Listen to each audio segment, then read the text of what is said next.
दूसरे का बुरा करके कभी भला नहीं होता। कर्म का फल कितने दिनों में मिल जाता है। पहले बात करते हैं कि अपना भला कब नहीं होता है। तो किसी गांव में एक ऐसी स्त्री रहती थी जो मुद्दतों से बांझ थी। काफी उपचार करने के बाद भी उसको कोई संतान उत्पन्न नहीं हुई। वो हर दिन साधु महात्मा टोना टोटका करने वालों के पास घूमती रहती थी। एक बार एक पाखंडी ने उस स्त्री से कहा कि यदि तुम मंगलवार की रात्रि को किसी के घर में आग लगा दो तो तुम्हारे घर में पुत्रों की प्राप्ति हो सकती है। उस औरत को पुत्रों की ऐसी सनक चढ़ी थी कि उस पाखंडी के कहने पर उस स्त्री ने अपने पड़ोस में एक व्यक्ति के घर में आग लगा दी। रात का समय था, किसी को कुछ पता नहीं चला कि आग किसने लगाई।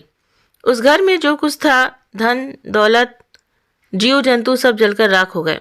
गाय बछड़े भैंस घोड़े सबको मिलाकर 8 पशु उस आग की भेंट चढ़ गए। कुछ दिनों के बाद उसके घर में पुत्र उत्पन्न होने लगे। धीरे धीरे वो 8 पुत्रों की माँ बन गई। अब वो औरत बहुत खुश रहती थी। उसके उस कृत्य को उसका बूढ़ा ससुर जानता था कि इसने एक पाखंडी के कहने पर पड़ोसी के घर में आग लगाकर 8 मूक पशुओं को जलाकर मार डाला। उसका बूढ़ा ससुर एक दिन बैठा हुआ है, यही सोच रहा था कि इसने तो घोर अपराध किया है, पर भगवान ने इसे 8 पुत्रों की माता बनाकर बहुत बड़ी खुशी दी है। लगता है भगवान भी अंधेर करते हैं। इधर जैसे जैसे उसके बेटे बड़े होते गए, वो उनका ब्याह रचाती गई, परंतु दुर्भाग्य से वो जिस बेटे का विवाह रचाती थी वही बेटा उसका मर जाता था। बारी बारी से उसके सारे बेटे मर गए। अब तो वो गहरे शोक में डूब गई। उसकी सारी खुशियां चौपट हो गई। उसको रोता देखकर उसका बूढ़ा ससुर हंसता हुआ बोला, अरे बहू, अब क्यों रोती है? जैसे तूने बोया था वैसा तुझे मिल गया। भगवान के घर देर है पर अंधेर नहीं। वो सदैव सच्चा न्याय करता है। अपने ससुर की बात सुनकर उस स्त्री को ऐसा लगा जैसे उसके घावों पर किसी ने नमक उड़ेल दिया हो। वो औरत कहने लगी, हे बूढ़े, मेरे सभी बेटों के मारे जाने पर तुझे बहुत खुशी हो रही है। वो अपने ससुर को भला बुरा कहने लगी। पड़ोसी भी आकर बूढ़े की करतूत पर उसे खरी खोटी सुनाने लगे। तब बूढ़े व्यक्ति ने बताया, भाइयों, तुम्हें मेरी बातों पर गुस्सा तो बहुत आ रहा है। जब इसकी सुनोगी तो तुम्हें इस पर भी बहुत गुस्सा आएगा। बूढ़ा आदमी बोला, भाइयों, अपना परिवार सबको प्रिय होता है, मुझे भी है। मनुष्य पशु पक्षी कीड़े मकोड़ों सबको अपना परिवार प्रिय होता है, मुझे भी अपना परिवार प्रिय है। मैं भी खुशी चाहता हूँ, परंतु दूसरों को मिटाकर खुश नहीं होना चाहता। मेरी इस दुष्ट पुत्रवधू ने एक धूर्त पाखंडी के कहने पर एक गृहस्थ के घर में आग लगाई थी, जिसमें उसके 8 बेजुबान पशु जलकर मर गए थे। वही 8 पशु इसकी कोख से पुत्र बनकर जन्मे। अब वे ही इसे संताप की अग्नि में जलता हुआ छोड़कर स्वर्गवासी हो गए। किसी का बुरा करके कौन सुख से सोया है, और यदि सोया भी है तो कितने दिन तक? एक दिन परमात्मा की लाठी जब उस पर पड़ती है तो ब्याज सहित चुकाना पड़ जाता है। अगर आप दूसरों की खुशी छीनकर खुशी भोगना चाहते हो तो ये आपकी सबसे बड़ी गलती है। अगर आप किसी को मिटाकर खुद बढ़ना चाहते हो तो आप अपनी मंशा में कभी सफल नहीं होंगे।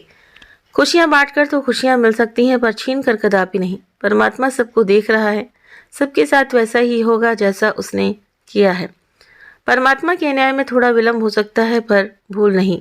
ये तो कर्मों की खेती है, जो बोओगे वही उगेगा। औरों का बुरा करके कभी अपना भला नहीं होता। अब बात करते हैं दूसरे प्रसंग की कि दूसरों का भला कौन कर सकता है।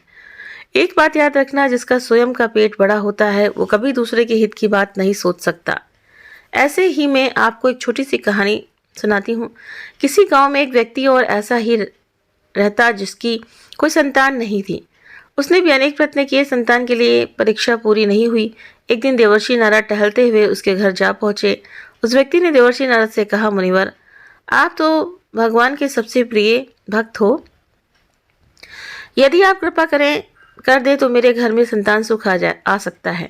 नारद ने कहा, हाँ ठीक है, मैं भगवान से पूछकर आपको वरदान अवश्य दूंगा। तो नारद मुनि भगवान विष्णु के पास गए और हाथ जोड़कर बोले, भगवान, धरती पर मैं एक गरीब गृहस्थ को वचन दे चुका हूँ, उसके लिए एक पुत्र देना है। भगवान विष्णु कहने लगे, देवर्षि, तुम जिस इंसान को पुत्र देने की बात कह रहे हो उसके भाग्य में तो 7 जन्मों तक कोई संतान सुख नहीं है, तो भला इस जन्म में उसे संतान सुख कैसे दिया जा सकता है। नारद जी लौटकर उस इंसान के पास आए और बोले, भाई, मैंने भगवान विष्णु से जब आपके लिए पुत्र मांगा तो उन्होंने कहा कि आपको इस जन्म में तो क्या 7 जन्म में भी संतान नहीं प्राप्त होगी। नारद जी की बात सुनकर वो व्यक्ति बड़ा दुखी हो गया। नारद भी वहां से चले गए। उसी गांव में एक और तपस्वी साधु आया था। वो साधु भी बहुत बड़ा पहुंचा हुआ था। कई वर्षों से उसने अन्न ग्रहण नहीं किया था। वो महात्मा गली गली आवाज लगाते घूम रहे थे, पुत्र ले लो, पुत्र ले लो। महात्मा जी की आवाज़ सुनकर वही व्यक्ति दौड़ा दौड़ा उनके पास गया, साथ में उनके लिए भोजन भी बनाकर ले गया। महात्मा जी ने उनकी 3 रोटियां खाई और 3 पुत्र होने का वरदान देकर चला गया। कुछ समय बाद उस इंसान के घर में 3 पुत्र उत्पन्न हुए। उधर एक दिन नारद मुनि उसी इंसान के घर पहुंचे।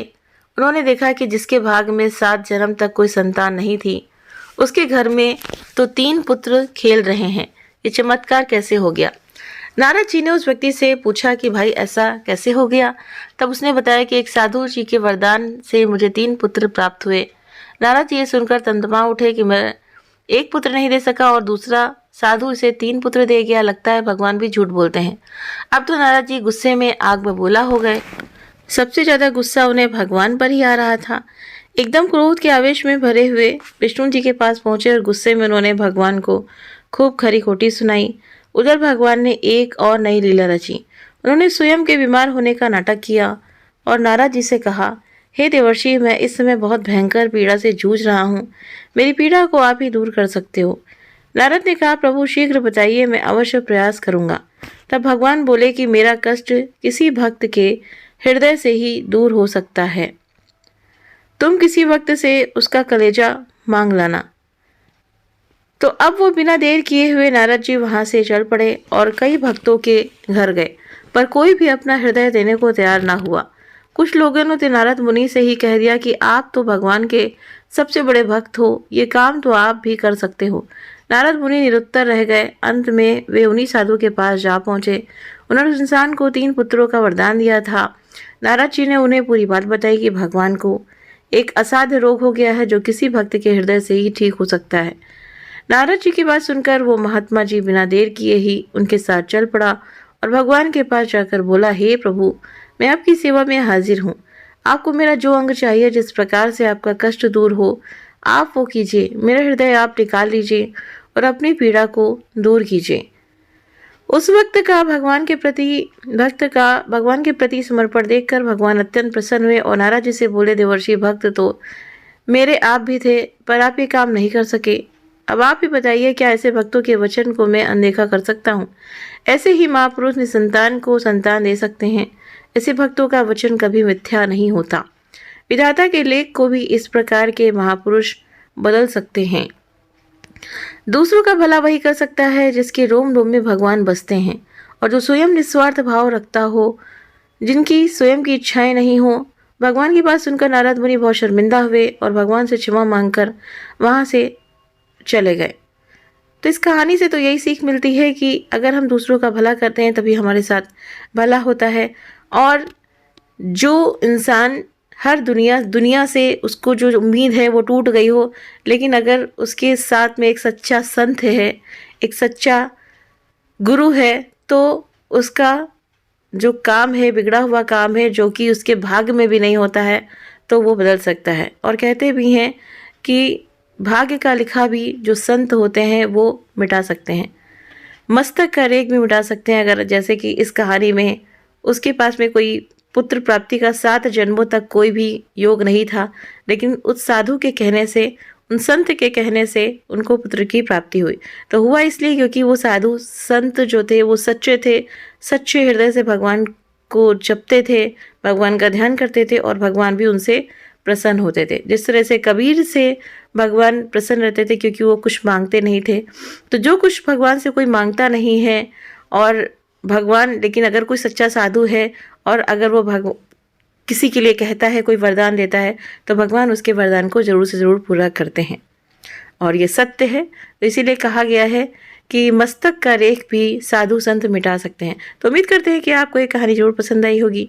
वीडियो पसंद आया हो तो वीडियो को लाइक शेयर सब्सक्राइब करना ना भूलें। आप अपने कमेंट करके भी जरूर से जरूर बताएं। मिलते हैं आपसे नेक्स्ट वीडियो में नई कहानी।